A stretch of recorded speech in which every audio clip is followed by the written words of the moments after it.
Greetings, YouTube. You're going to have to put up with my very glary work glasses because I don't have street or computer glasses at the moment. And I need to read something on screen. So that's the only way I can do this. So you're going to put up with this. Over the past few months, I have mentioned a number of times in different videos that if there was one thing I could do without fail, it would be to write an epic space opera science fiction series. 12 volumes, huge, Game of Thrones scope. Each one being like a 500-page book, just sweeping across this storyline. Star Wars, writ large. Simon Green, Deathstalker. That's an awesome series. I highly recommend it. It's completely over the top, and I loved every single page. Entire books read like chapters, and these were monstrous. Very, very entertaining. So I've been in my head, I've been kind of working out an outline. Okay, well, I brought this idea up at least twice. So what would it look like? What would this setting be? So I've come up with a number of different ideas, and I thought I would give that outline. And this is just a thumbnail outline. It's like almost exactly a page of notes here, and I will post them below. Anybody can use them. And what this setting would look like, and this is something that I would use if I were going to run kind of a space opera setting. I'm not going to do that at any point in the near future. However, I would. This is a setting that's become quite dear to my heart as I've been working on it in my head for weeks now. So we're talking about an area that is relatively small. We're talking 15 to 20 million star systems. So as far as the Milky Way is concerned, this is a walk around the block. This is a very small zone. Our galaxy, the Milky Way, has about 200 billion stars. So this is a very small zone. It is not the only zone that has life, but this is the zone that the campaign would take place in. Or sapient life. There's life all over the place in our galaxy, at least in this setting. Excuse me. This is an explicitly not human-centric setting. So only 20 to 25% of the population in this zone is human. It is where our system is, which is why there's that high a percentage of humans, but it is not a human-centric universe. Flatly, this is not Star Wars. This is not Star Trek.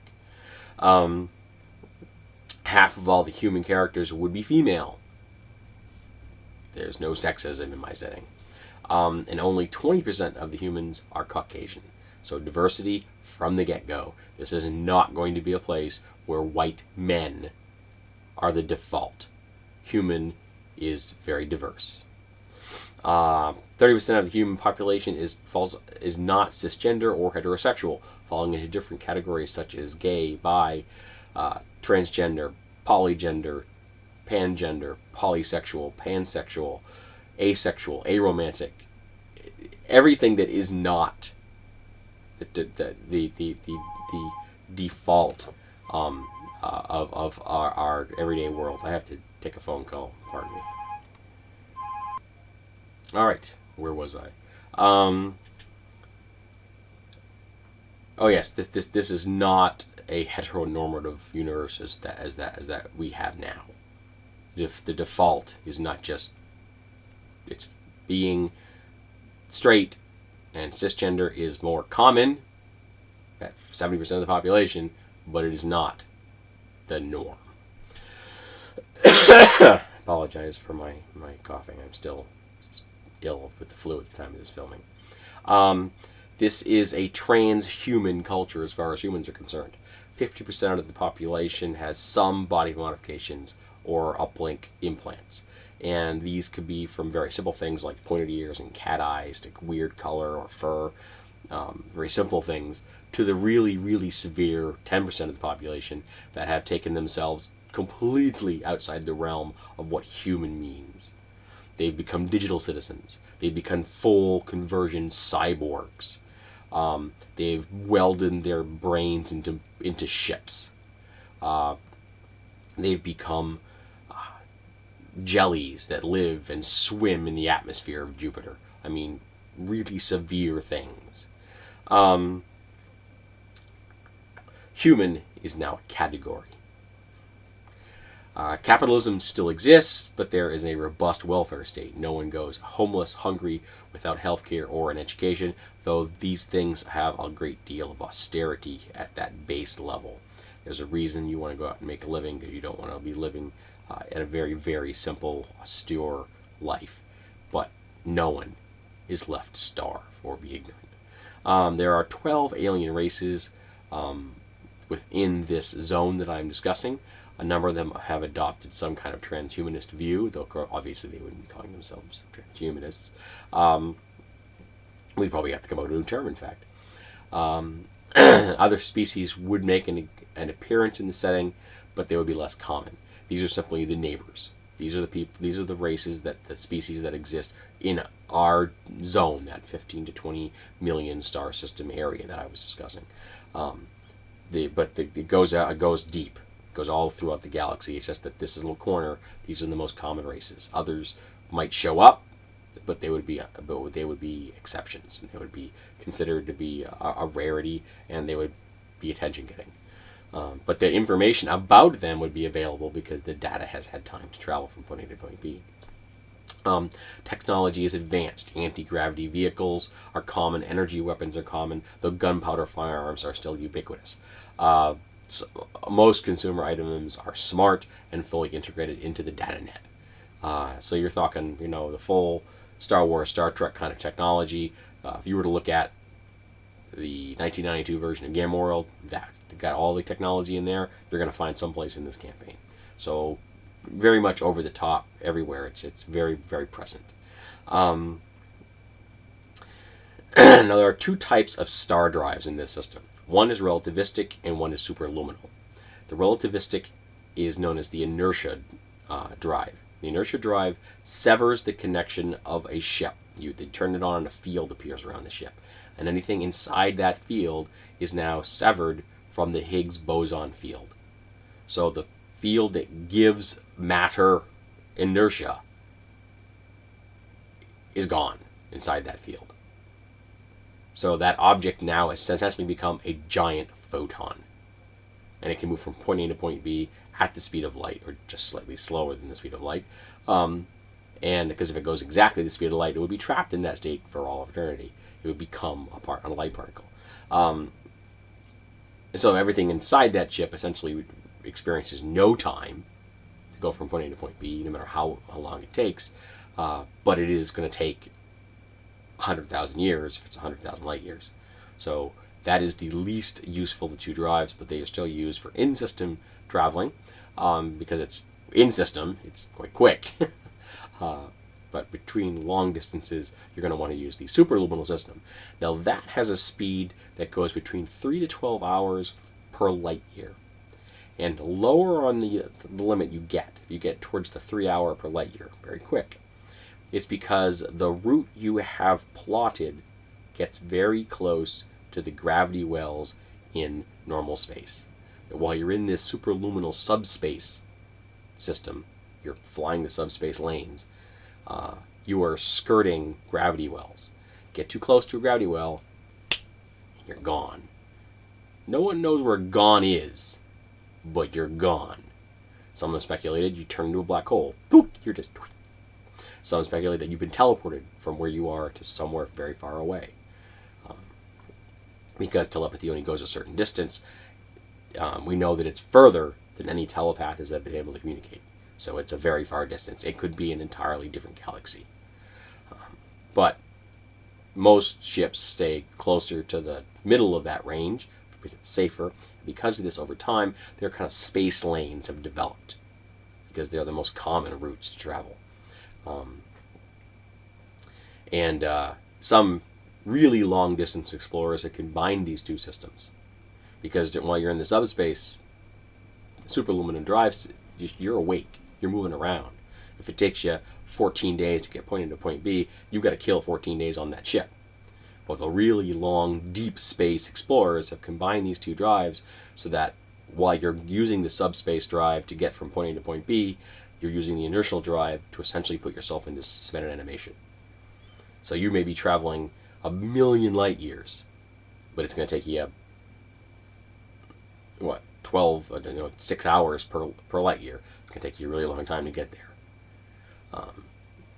And it's not, these are one-way trips. These are seed ships and exploration ships and just mavericks that want to go very far away and never be in contact with anyone in our galaxy again, or at least they think they do. Who knows what they find. Now, the setting can end there. You can stop right there. That's a big, huge Star Trek type space to play with. Or you can take it the next step, because the next step is psionics. And the psionics are based off of the Dreamscarred Press's Pathfinder Sonic system. Psionics Unleashed. And because these are my favorite psionic rules I've ever read, and I really like them. There are some modifications, however. Telepathy has a range limit. The most powerful telepaths out there, pardon me, have a range of 25 to 30 light years. So a 20th level telepath, that's as far as they can communicate.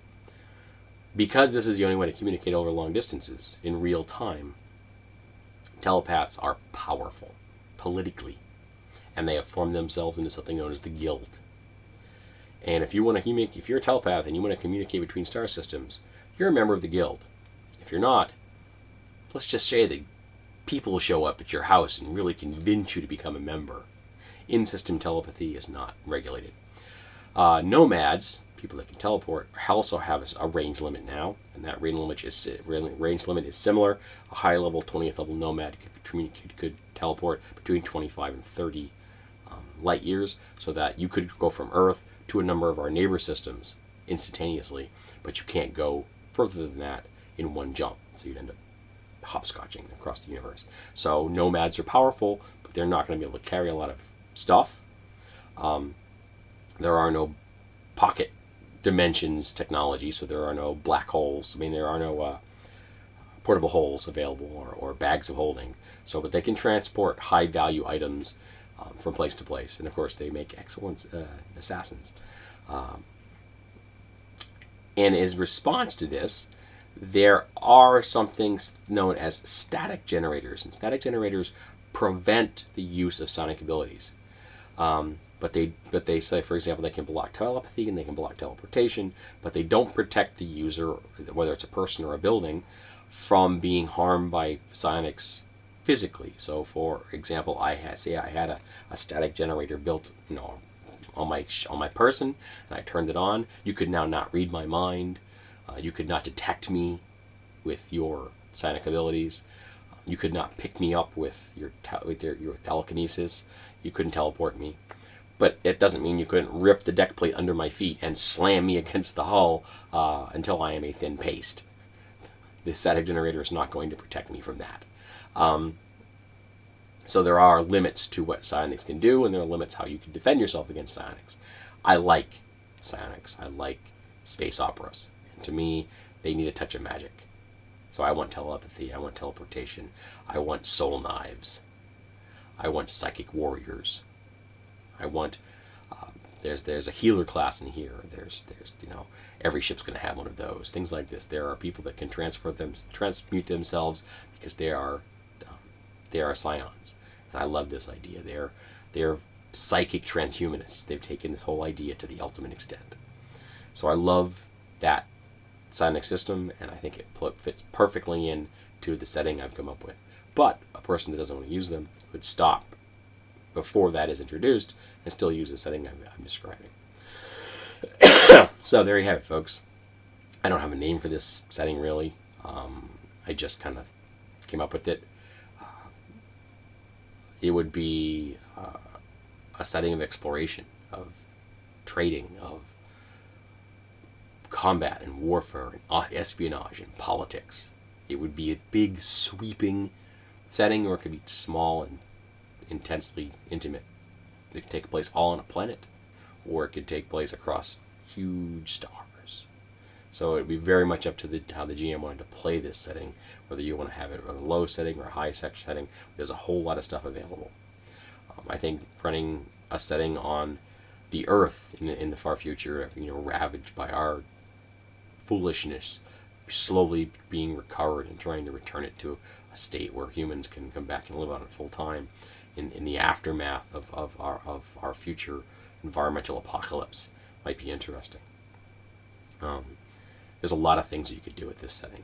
And so I thought I would throw it out there, and I would offer it to people to play with and tell me what you want to know, what you would do with it, how would you use it, what would you do that I haven't thought of, and would you use the psionic rules, or do you prefer to have a system that doesn't have magic? You want a relatively hard science system. Now, I've come up with some relatively hard things. It's not the 2 drive systems I've come up with are not complete wacky. It's not instantaneous jump drives. There are some limitations, and that I think adds interest and adds complexity to it, which I happen to like. So tell me, what would you do with the setting I presented you?